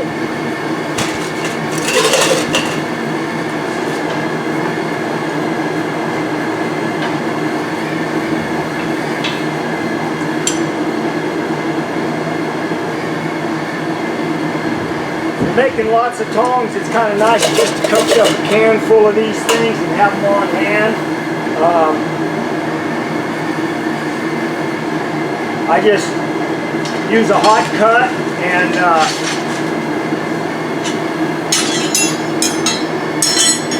just a spring swedge butcher. Cut them, heat them, cut them, heat them, cut them, heat them, cut them, heat them, cut them. Just cut all pieces you need.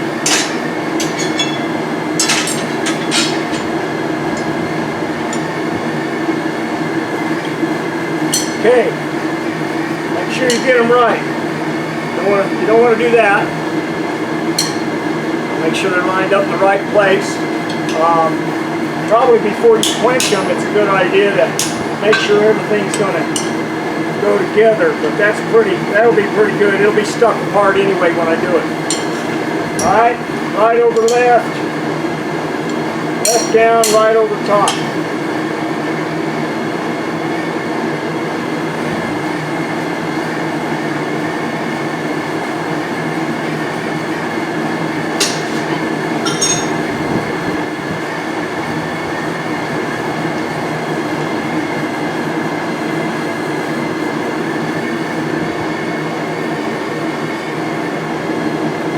Tight.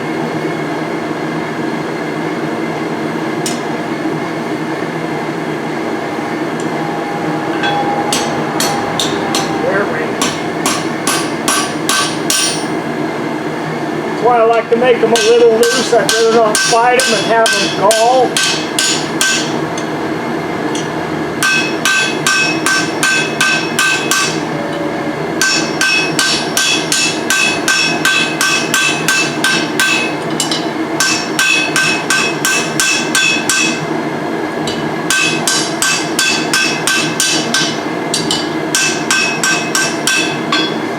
There we go. You gotta rivet it in, take a heat, loosen everything up, square everything up, and then we'll use a piece of bar stock to make our set. So these jaws, depending on where your reins are adjusted, you should be able to fit 1/4 inch, you should be able to get a hold of 1/8 inch, you should be able to get a hold of 3/8, 5/16, anything in that size range will fit in that box. So, loose, give myself, tweak a little bit of a crotch there, line those up, these ones here, there, and then I want to straighten this stuff up here.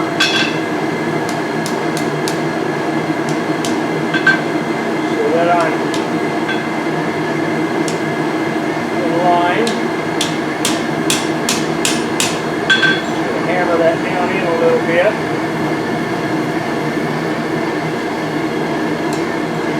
Kind of messed up my wheel here. Almost too much. Since that was hot, I don't know which end I have. I'm not going to pick it up.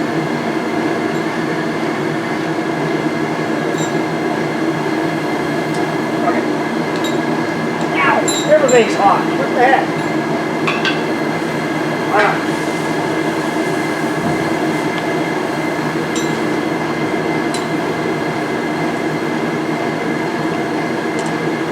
Close that a little more. So you can kind of take this over the horn and move it here. Same thing with this one, and that way it doesn't mess up your adjustment that you've already got on the reins to some extent. You may have to still tweak it around. Alright, into the vise. I'm going to bite about 3/4 of the way in, about 1 inch or more. And then I can spread these back here because this is all still hot.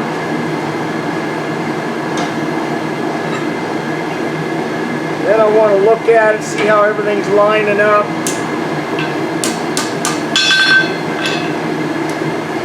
Think pretty good to go. Cool real quick. Make sure you work your jaws so it doesn't lock up on you. And then we should be good for, well, I got a little bind right here, so I'll have to clean that up. Let me do that right now. Hang on. Oh. So, just need to push this over a little. Sometimes it just takes a little finessing, moving stuff around. Doesn't take a whole lot. Just kind of eyeball it, see what you need. That's why you want to make sure this part here is narrow enough to fit inside them jaws without, you know, this one here is a little narrower, so you want to give yourself plenty of room.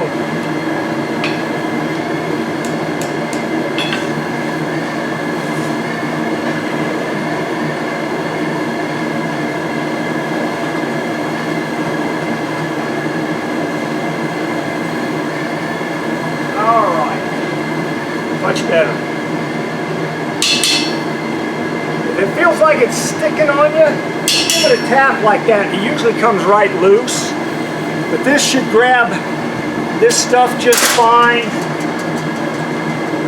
It's all hot. It'll grab the 3/8, I mean the quarter, and it should be able to grab some 3/8, 5/16 with it too. So there you go. What I'll do, usually I'll just cut that off with the bandsaw, grind it, clean it up, just dress it out a little, wire brush everything, you're good to go. So, I hope you got something out of this. Kind of like drinking through a fire hose, I guess. You know, you got a lot of information at once, but the key is repetition, repetition, repetition. Start building some tongs, just keep practicing, watch the video a couple times, just get after it. You're gonna make mistakes, that's all right, you know. I always say there's no mistakes in blacksmithing, there's just design revisions. So just keep hammering and keep it hot, make it happen. All right.